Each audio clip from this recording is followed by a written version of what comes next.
All right, so we're going to do another example of a two-column solution to these geometry problems here. So this is the problem that I'm doing.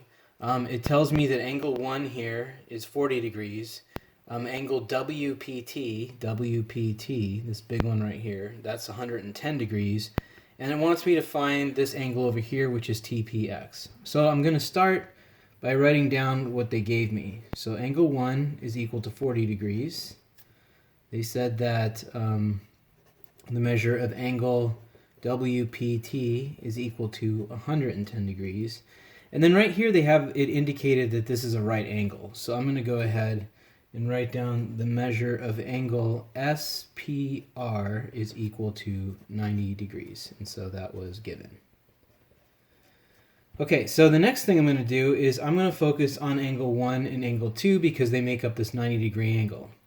So I'm going to write down the measure of angle 1 plus the measure of angle 2 is equal to 90 degrees. And how do I know that? That's the definition of complementary angles. The next thing I'm going to do is I'm going to substitute.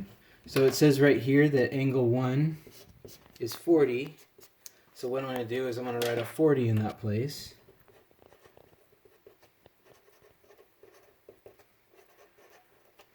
So that's substitution. And then if I subtract the 40 from that, I figure out that the measure of angle 2 would be equal to 50 degrees.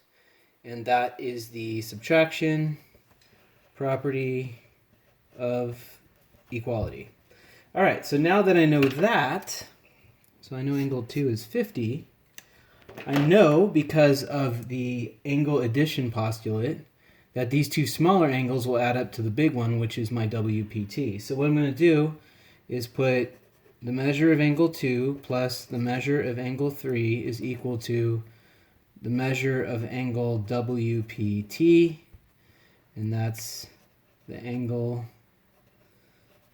addition postulate. Now I'm going to substitute everything I know. So as I said, I know this thing here. I also know that WPT, actually that's this one, that one is 110. I know angle 2 is 50. So what I can do is just substitute here and work on finding angle 3.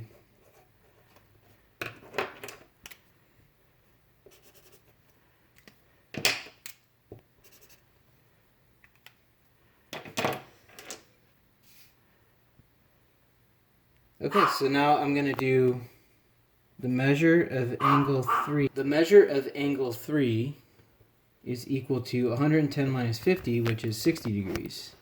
So now that I know the measure of angle 3, again, I know that because of the subtraction property of equality. All right, so if I know angle 3, I can figure out TPX because angle 3 and TPX are a linear pair.